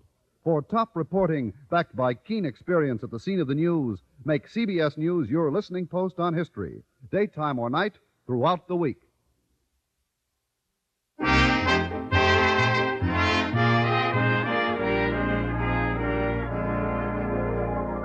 Well, it seems that both Mr. Conklin and Miss Brooks have the same prospect in mind as their third tourist for the Hawkins Travel Agency. This doesn't seem too illogical when you consider that they had the same prospects in mind for the first two tourists as well. However, this time they have both decided to convince their man graphically.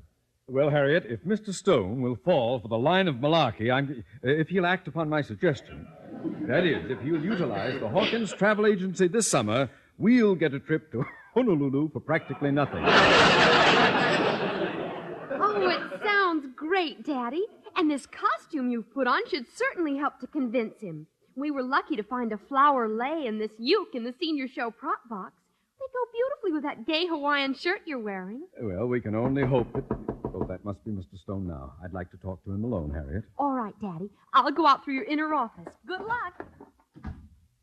Come in, please. Oh, good afternoon, Osgood.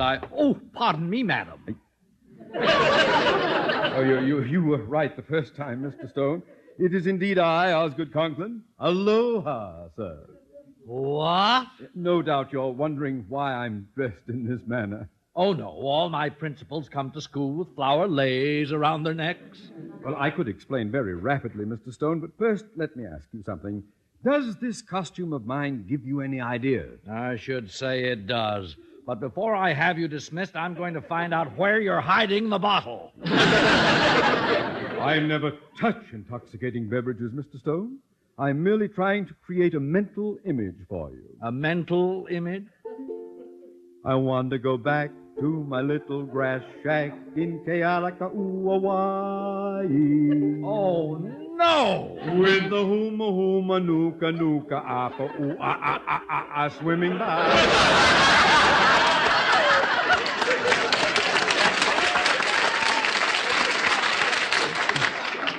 Conklin, put down that ukulele. Pardon me, sir, but it's ukulele. Well, whatever it is, put it away.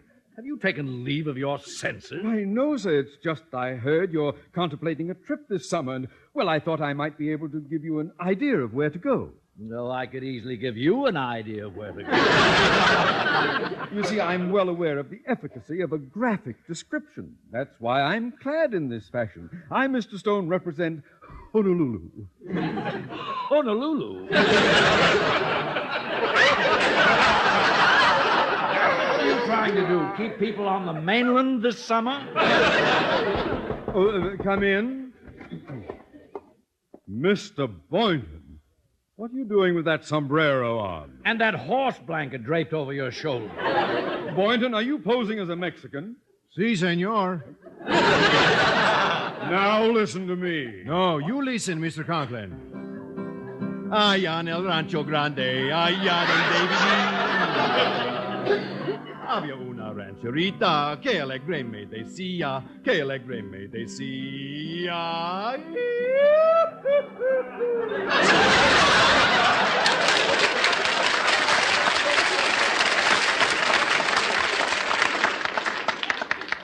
Well, now I've seen everything. Between that guitar and your confounded ukulele, Conklin. I think it's ukulele, Mr. Stone. I don't care what you think, Boynton. I didn't mean to upset you, Mr. Stone. Just that I heard you were planning a trip, and I thought you might enjoy a visit to Mexico. Mexico, nothing, Boynton. We're all going to Honolulu.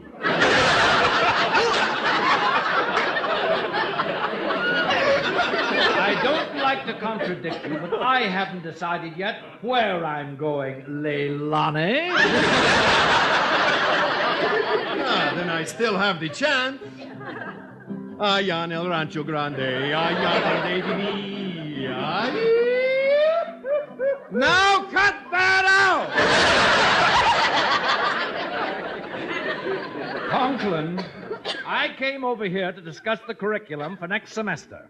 And if I can do so without any further interruptions, I'll be very surprised. Come in. Miss Brooks.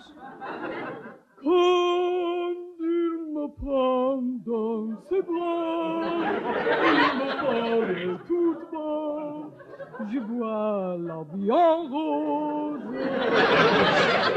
Miss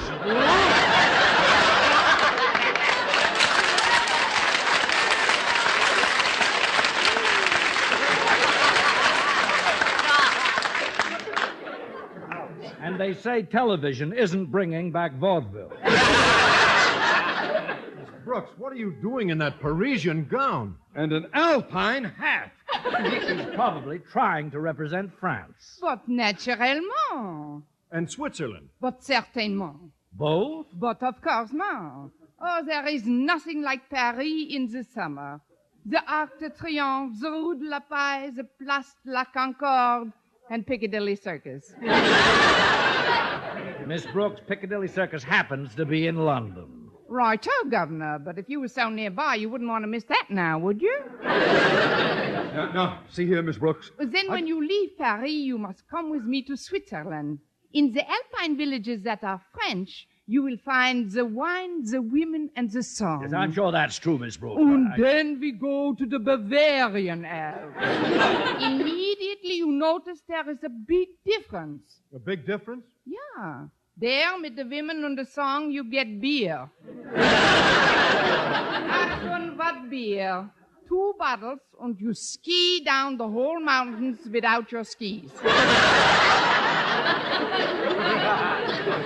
Well, all this is very enlightening. However... That's the way you're wrong. Is there no lightning in the Italiano Alps? The Italiano Alps?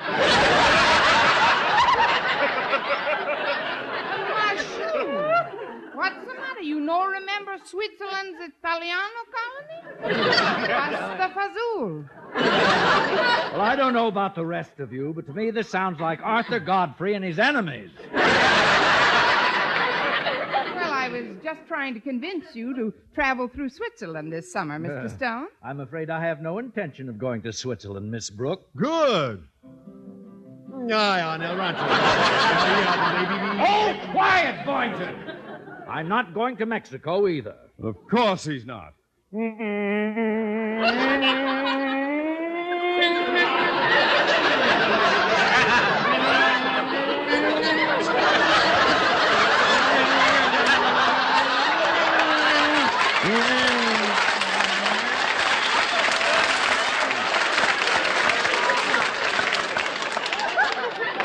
And I am not going to visit the Hawaiian Islands. Well, then where are you going, Mr. Stone? I'll tell you in a moment. But first, may I say that I'm very touched that you're all so anxious to have me with you during the coming vacation. Well, that's because we're all so fond of you, Mr. Stone. Then you'll be pleased to know that you're all going traveling with me this summer. You see, by bringing in you 3 customers, I get a very reasonable deal from the Hawkins Traveling. And the trip I have planned for us is a walking trip through darkest Africa. Darkest Africa? Darkest Africa? Miss Brooks, where are you going? If I'm going on a trip through darkest Africa, I'll have to get my batteries recharged.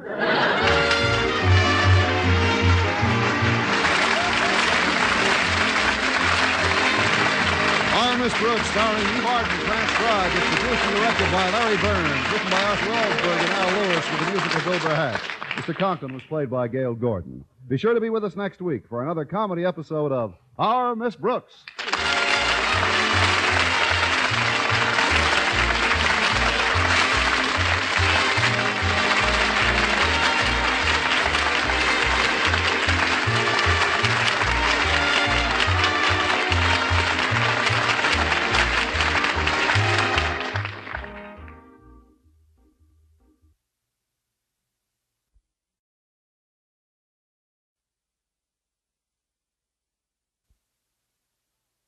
Now, Anacin, the tablets thousands of physicians and dentists recommend for fast relief of pain of headache, neuritis, neuralgia, and Bicidol mints that quickly rid stomach of gastric distress, present Our Miss Brooks, starring Eve Arden.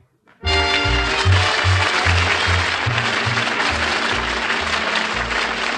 time once again for another comedy episode of Our Miss Brooks transcribed. But first, here is something you should know if you ever suffer from the pain of headache, neuritis, or neuralgia. It is an incredibly fast way to ease the pain. It's Anacin, a way countless numbers of people have found superior. Anacin acts so promptly to relieve pain. Anacin is like a doctor's prescription. That is, Anacin contains not just one, but a combination of medically proven active ingredients in convenient tablet form. Thousands of persons have been introduced to Anacin through their own physicians or dentists. But today, these tablets are in such widespread use that all drug counters have them, and everyone can have the benefit of their incredibly fast action. So if you want to relieve the pains of headache, neuritis, or neuralgia, by all means try Anacin on this guarantee. If the first few Anacin tablets do not give you all the relief you want, as fast as you want it, return the unused portion and your money will be refunded. I'll spell the name for you, Anacin. Easy-to-take Anacin tablets come in handy boxes of 12 and 30 and economical family-size bottles of 50 and 100. Ask for Anacin at your druggist's today.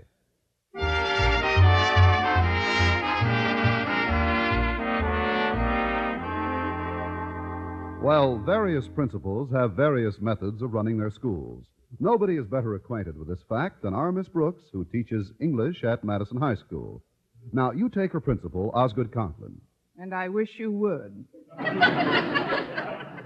Conklin has always been a great believer in meetings.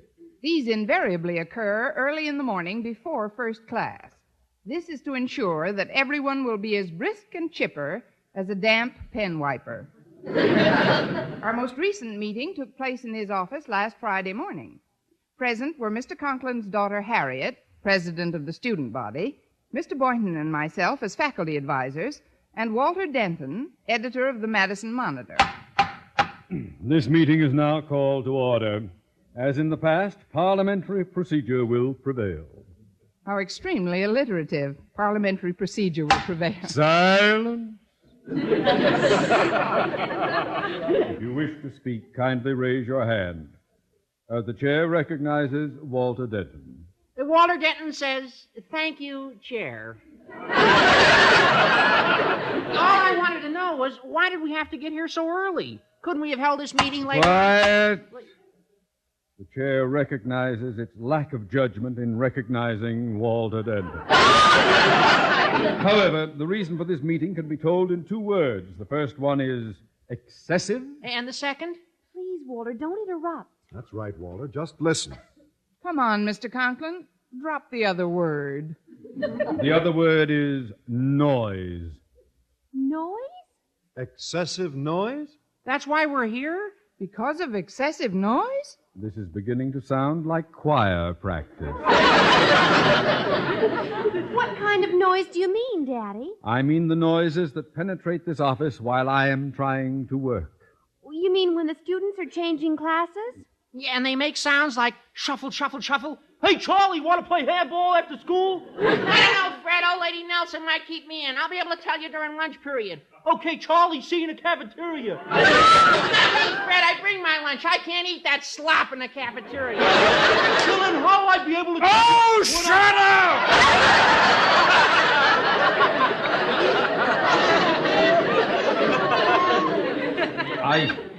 I mean, the chair sees no cause for such graphic description. Nor is this specifically the excessive noise to which we have reference. Well, then, what is it, sir? Is it the street noises that penetrate your office while you're trying to work? The street noises? Like honk honk, beep beep. Get that heap out of my way, Buster. Oh, quiet. I called this meeting to secure some constructive suggestions, not to start a little theater movement. Now stop acting and listen. During school hours, this institution is a veritable bedlam. You will now submit whatever ideas you may have toward mitigating this unhappy circumstance. Well, speaking for the sounds that emanate from the biology laboratory, Mr. Conklin, perhaps the flames of the Bunsen burners are hissing too loud. I could turn those down a bit. Then, too, I could cut down on the tinkle of the test tubes. Then, too, he could put socks on the mice in the treadmill. Well, as far as the corridors go, Daddy, you could ask all the students to whisper while they're changing rooms. And if they failed to comply? You might station monitors at strategic points to see that they did. Yeah, or better yet, just string a banner across the hall right outside your office. What would the banner say, Walter? It would just say, shh. That's worse than no noise at all. It is quite apparent to me that now, as in the past, any feasible plan for combating a given crisis must stem from one source and one source alone? Well, that's nice of you to say so, Mr. Conklin, but... I refer to myself. However, before I disclose the cure, I will make known the nature of the ailment. There are only two human sources of irritation to me within the confines of this institution. They are A, the student body, and B, the faculty. How about C, the janitor? What is it we do that bothers you, Daddy? You talk. During classes, after classes, during lunch period, after lunch period. But, Mr. Conklin... And you on the faculty are equally guilty. Guilty? It isn't the volume of jabber that's so nerve-wracking to me, but the fact that all these conversations are directed to but one target. What target is that, Mr. Conklin? Each other. Well, I tried talking to a board eraser one morning, but everybody looked at me funny. If we didn't talk to each other, we'd be talking to ourselves. And what kind of a looking school would we be then? Even you, Denton, should be able to comprehend the fact that when I say each other, I mean the male and female members of the student body and faculty. You know my anti-fraternization law. From now on, there will be teeth in it. I don't understand. Oh, you will, Boynton, you will. From now until further notice, I hereby decree that all members of the opposite sex shall refrain from any conversation not absolutely essential to school business. Boys and girls will sit on separate sides of the classroom, and during lunch period, male and female teachers, as well as students, will occupy two different sections of the cafeteria. Daddy, that's positively medieval. It's worse than that. It's medieval tyranny. If I may borrow an expression from the undergraduate body, Denton, turn blue.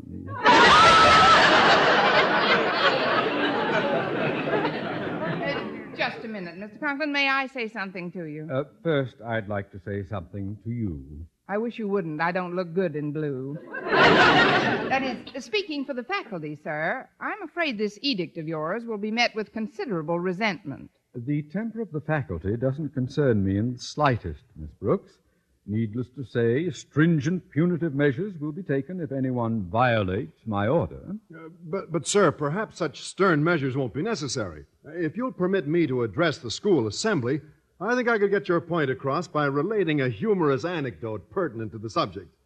A humorous anecdote, Mr. Boynton? Yes, sir.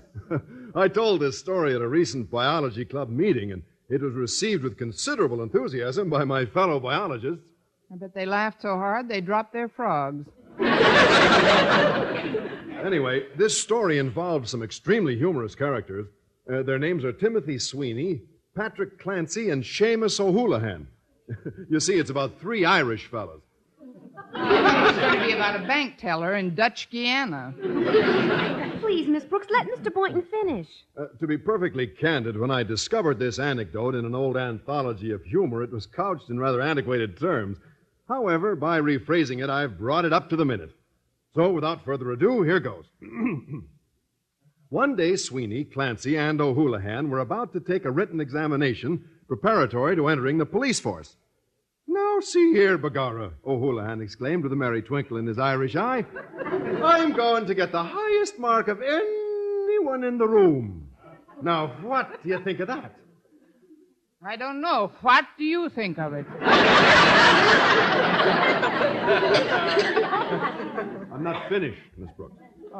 When Sweeney heard that, he looked at O'Houlihan and, with a merry twinkle in his Irish eyes, declared, "Fiddle-dee-dee." Oh, that's Sweeney.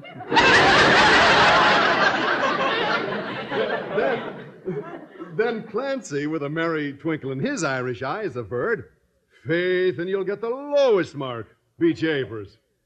Well, sir, they had no sooner begun taking the test when, lo and behold, a mounted policeman's horse wandered in. With a merry twinkle in his Irish tail. Please be quiet, Miss Brooks. Oh, let her talk. I didn't mean to interrupt. Thank you. After O'Houlihan turned in his test paper, Clancy and Sweeney accosted him, somewhat chagrined. "O'Houlihan, you cheated!" cried Sweeney, brandishing his shillelagh. a quaint cudgel indigenous to those lovable folks of the old sod. Then he said, "We saw you peeking at the answers in the back of the book." "Well," O'Houlihan retorted somewhat testily, "I vowed I was going to get the highest mark of anyone in the room. Now I knew that fair and square I could get a higher mark than you, Sweeney, and a higher mark than you too, Clancy, by the same honest means. But when that horse came in to take the test, I thought I'd better cheat."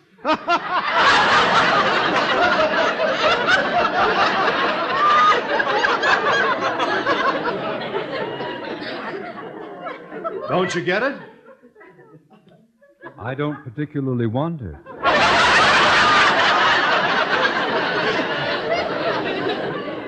Now, what has that anecdote got to do with the current situation?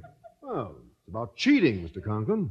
Someone violates your ban against conversation between the sexes. That's a form of cheating. A form of cheating? One of the duller forms, I'd say. Well, we've wasted enough time. Since there seems to be some doubt as to the efficacy of my plan, I shall put it to the acid test. What do you mean, Daddy? In accordance with my democratic principles, I shall put it to a vote at this meeting. All opposed to my plan will signify by saying no. No. All in favor say aye. Aye. The ayes have it. Motion carried.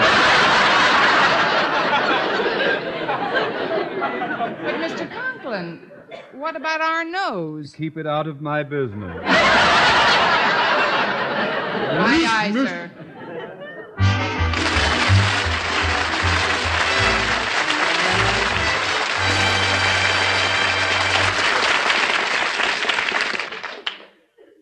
Friends, if you suffer from acid indigestion, I hope you didn't miss reading this wonderful news. A headline that says, "New mints medically proven quickly rid stomach of gastric distress." That headline is talking about new Bicidol mints. Doctors recommend Bicidol mints because the Bicidol medication acts at once to make painful acid harmless and give you fast 5-way relief. 1. Speeds relief from gas. 2. Sweetens your breath. 3. Gives complete, longer-lasting relief than baking soda. 4. Relieves stomach upset from too much eating, drinking, smoking. 5. Lets you sleep when acid indigestion strikes at night. So don't suffer acid indigestion, heartburn, or gastric distress from excess acidity. Remember, new mints, medically proven, quickly rid stomach of gastric distress. And remember the name, Bicidol mints. Bisodol. Get Bicidol mints for fast relief.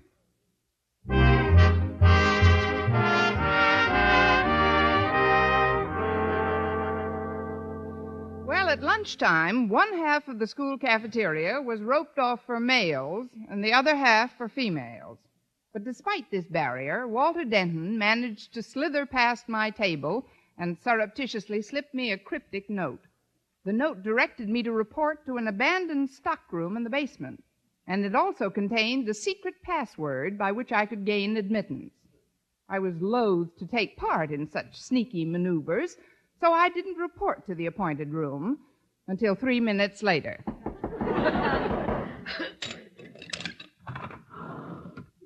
What's the secret password?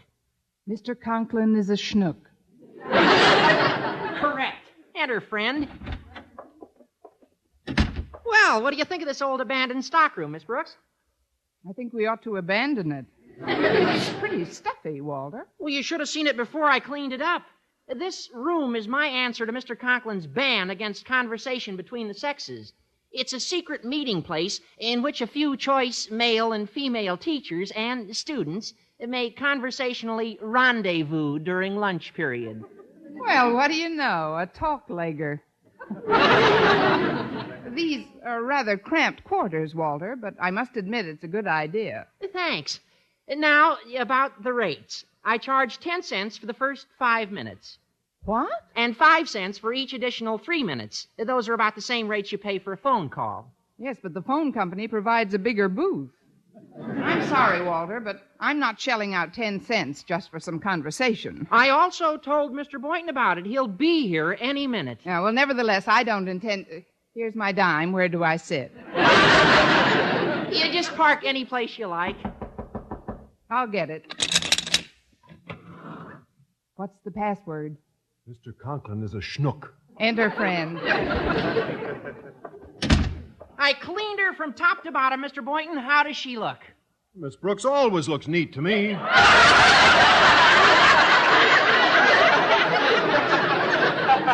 What he meant. You give Mr. me Boynton. 10 cents and she's yours for 5 minutes. What on earth would I do with Miss Brooks for 5 minutes? Let's pay an extra $50 and figure something out. The 10-cent fee is just for the use of the room, Mr. Boynton. Just for the room? 10 cents? Well, that's exorbitant, Walter. It's outrageous. It's unreasonable. It's... Try bejabers. Bejabers, it's too much. Well, those are my rates. It's only fair I get something for my labors, Mr. Boynton. This morning, this was just a musty old room loaded with dust, cobwebs, gophers. Gophers? They've left. They didn't like the rates either. This is no time to economize, Mr. Boynton. Don't you think it's worth 10 cents to be able to sit around and chat with members of the opposite, you should excuse the expression, sex? I suppose you're right, Miss Brooks. Do you have 2 nickels for a dime? Yes, I have. Well, give them to Walter. I don't happen to have a dime on me. That's the quickest way I was ever beaten out of a dime. Walter, do you have 10 pennies for 2 nickels? Yes, I have. Well, keep them. I don't have 2 nickels. I'll put you on the cuff for today, Mr. Boynton. I'll go. What's the password? Mr. Conklin is a schnook, but he really isn't, Miss Brooks. Come in, Harriet. Oh, hello, Harriet. Hello, Mr. Boynton. Hi, Walter. Harriet, my beloved, all this gloomy morn I have prayed for this magic-laden moment when you would come to me on the wings of love. That'll be 10 cents, please. 10 cents? That's a nickel a wing. That's the price we must pay for your father's folly, Harriet. Oh, please don't be too harsh on poor Daddy. The reason he's become so antagonistic toward fraternizing is because of Mother. Your mother? Yes, Miss Brooks. Mother isn't due back home until this afternoon. For the past week, she's been visiting Grandma in Montrose, and Daddy's missed her dreadfully. Why, it's become an obsession. Wherever he looks, he sees boys and girls together. Him and Mamie O'Rourke. Their conversing and having fun makes him all the more lonely. It's gotten so bad that he's going to stay after school and write an editorial for the Madison Monitor announcing his long-range anti-fraternization plans. Maybe we can nip that in the bud, Harriet. Mr. Boynton, Walter, while he's writing those editorials, I think we ought to drop over and see Mrs. Conklin. She's always been very fair-minded about these things, and I believe I have a rather brilliant idea. Excuse me. What's the password? I am a schnook.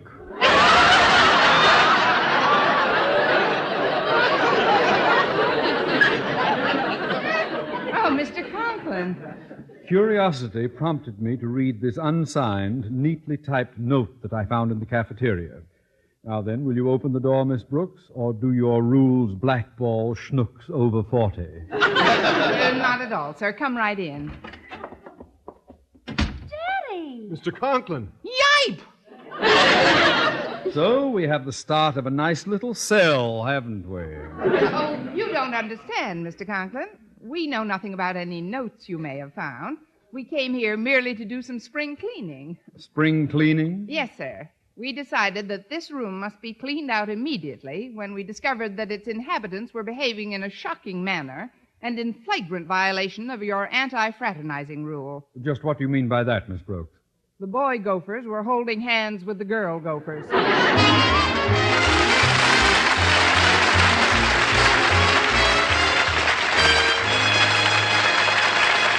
Our Miss Brooks will return in a moment. CBS Radio has an important suggestion for you, a suggestion that more Americans take a personal part in the international struggle for peace and freedom. Perhaps you have never looked at service with the ground observers as quite that, but that's exactly what it adds up to. Today, throughout the world, there's a struggle for the minds of great masses of human beings. Both sides have attempted to convince people everywhere to choose between 2 opposing ways of life. Since the end of World War II, America has helped great and small nations regain their stability and live in freedom. At the same time, using every means at its command, another major power has attempted to spread its influence. Now, at this moment in history, when we have every reason to believe the free world is winning the Cold War, we must be more vigilant than ever. We must keep our powder dry, our eyes open. To tempt a would-be aggressor by apparent weakness would be potentially disastrous. So let's all make home defense our business. Drop in at your local civilian defense office and volunteer your 2 hours a week with your local Ground Observer Corps.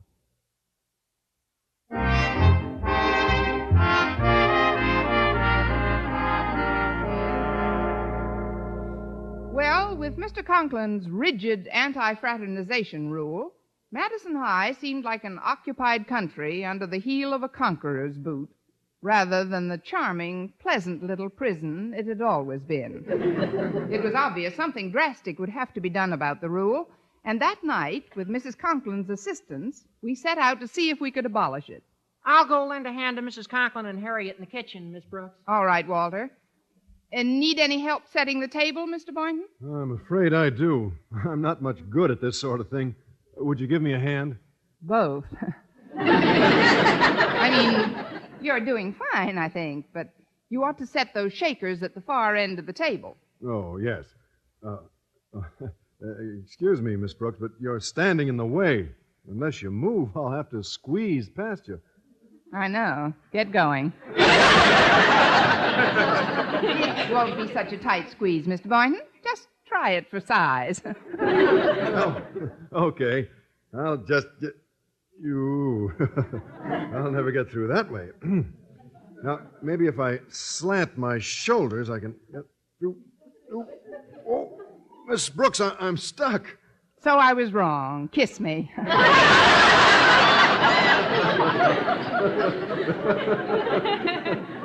There you go, joshing again.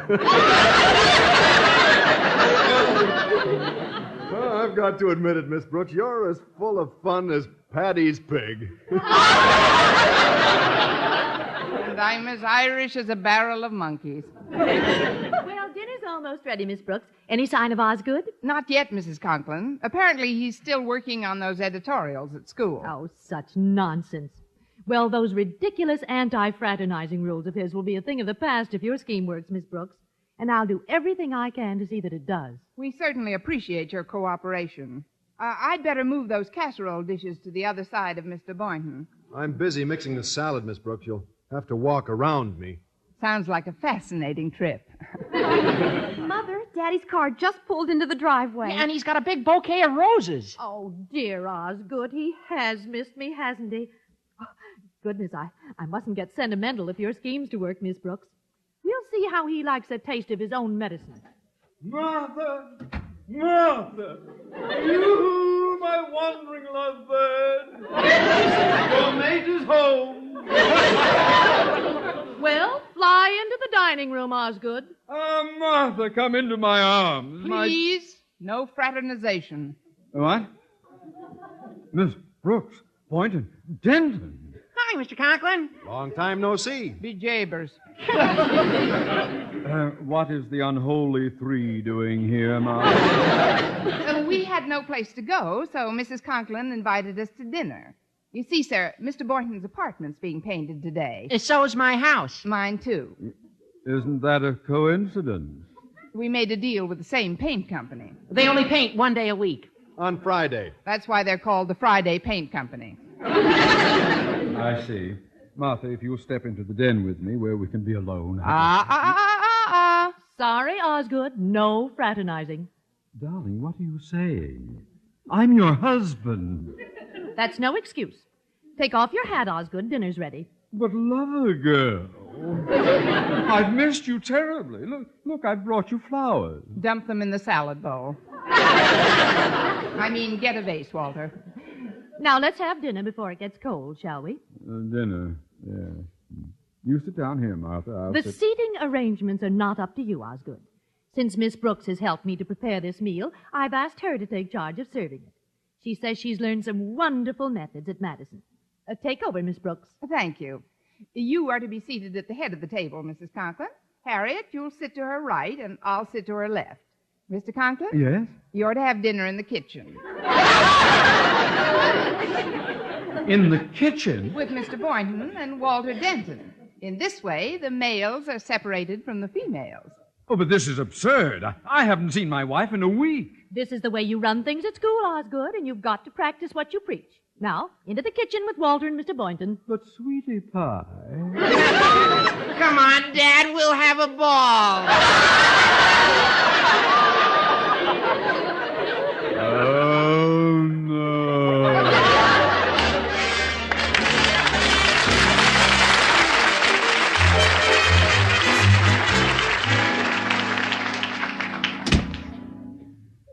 Oh, it's a lovely full moon out tonight, Mr. Conklin.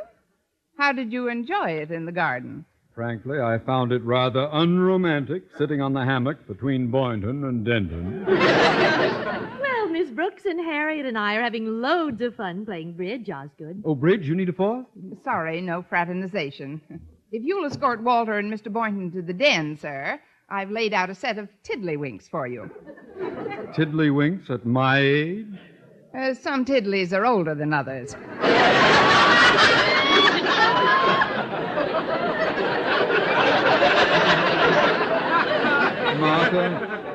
Martha, I haven't been alone with you for 1 minute during this entire evening. It's almost midnight. Well, so it is, Osgood. And it's time we turned in. High time. Let us retire to our bedroom, Martha. Good night, Miss Brooks, Mr. Bunch. You know their homes are being painted, Osgood.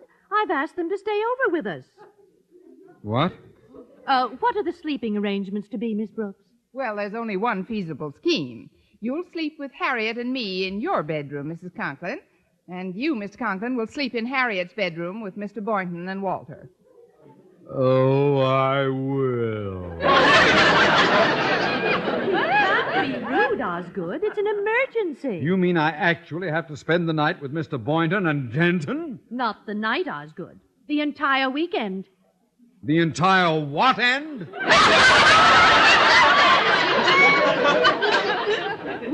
Weak, sir. The way you're beginning to feel about your plan at school. Oh, Miss Brooks, you're right. Not only am I outnumbered, I've been outmaneuvered.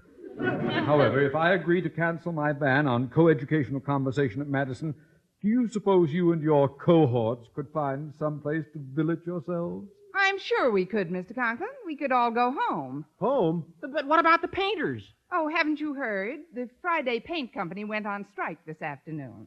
On strike? Yes, it seems they want longer brushes and a shorter day.